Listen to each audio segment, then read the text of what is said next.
Dans ce métier-là, les gens sont super contents quand ils récupèrent leurs affaires personnelles et que c'est super bien réparé. On sait nous le dire. Et je crois que c'est ça que j'adore dans ce métier-là, c'est que je me sens valorisée. Je m'appelle Anne-Marie Noxaïc, j'ai créé la cordonnerie La Mieux Chaussée à Quimperlé. Et j'ai grandi à Pleumeur, donc en Bretagne, et j'ai fait mes études sur l'Orient. Donc j'ai fait BEP CAP couture sur mesure, accessoires de mode, bac pro couture floue industrielle, et j'ai eu la médaille d'or. J'ai la meilleure apprentie du Morbihan. Mon dernier diplôme date de 97 et j'ai été employée en 98 à la Halle aux Vêtements en tant que retoucheuse. Donc j'ai fait ce métier-là pendant 3 ans. Et après, donc, les retouches ont été arrêtées et j'ai fait de la vente pendant 18 ans. En 2016, j'ai été licenciée, donc licenciement économique. Du coup, j'ai choisi de faire une reconversion. Et le métier qui m'a interpellée, c'était le métier de cordonnerie. C'est ce qui me correspond. Je suis quelqu'un qui est très manuel, sachant que la vente, je la garde. C'est ce que je voulais aussi, garder le contact client. Donc je suis allée voir un cordonnier qui a accepté de me former directement sur place à Lorient.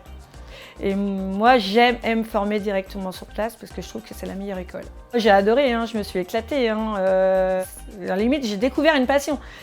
Du coup, dans cette cordonnerie, j'ai été embauchée en CDI pendant 5 ans.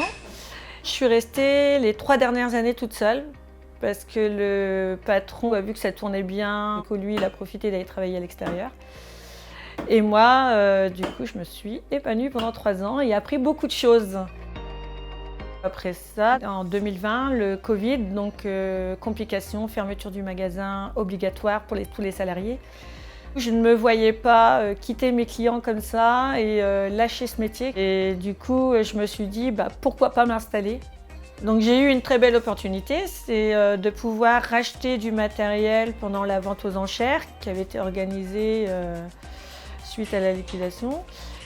Sinon, je ne l'aurais jamais fait. C'est un trop gros budget d'acheter toutes ces machines. L'idée du lieu, au départ, je voulais rester sur l'Orient. Ce qui m'a embêtée, c'est les loyers.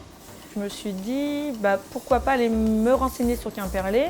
Suite à mon enquête, c'est là que je me suis rendu compte qu'au niveau du centre de Quimperlé, il n'y avait plus de cordonniers. Il y avait beaucoup de demandes au niveau des clients de pouvoir faire des choses à pied. Et en même temps, il y en a au moins 15 petites communes autour qui avaient besoin de cordonniers.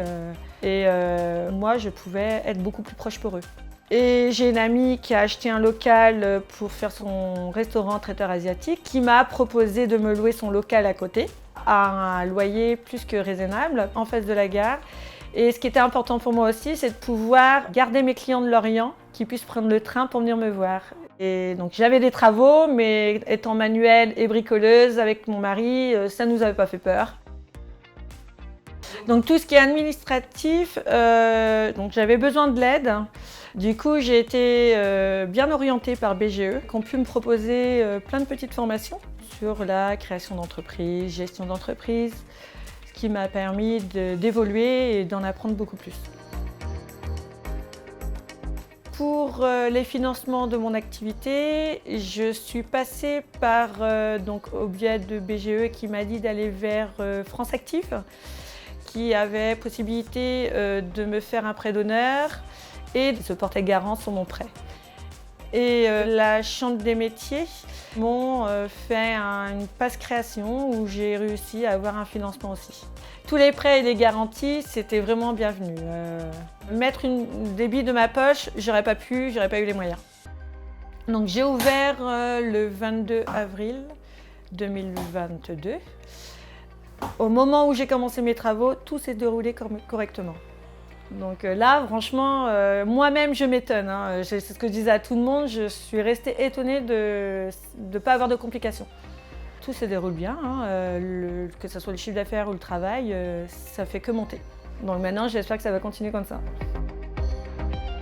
Quand j'ai dit à ma famille que je voulais être cordonnière, on m'a dit « Ah mais non, mais tu n'auras jamais rien là-dedans, il y en a très peu, ça ne marchera pas ».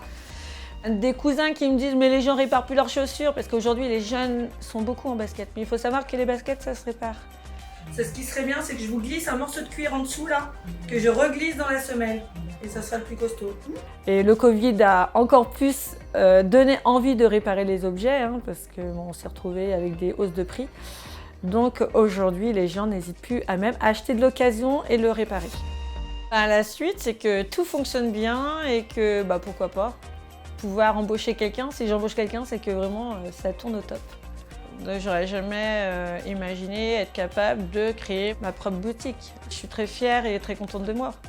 J'espère que mes enfants vont prendre de la graine.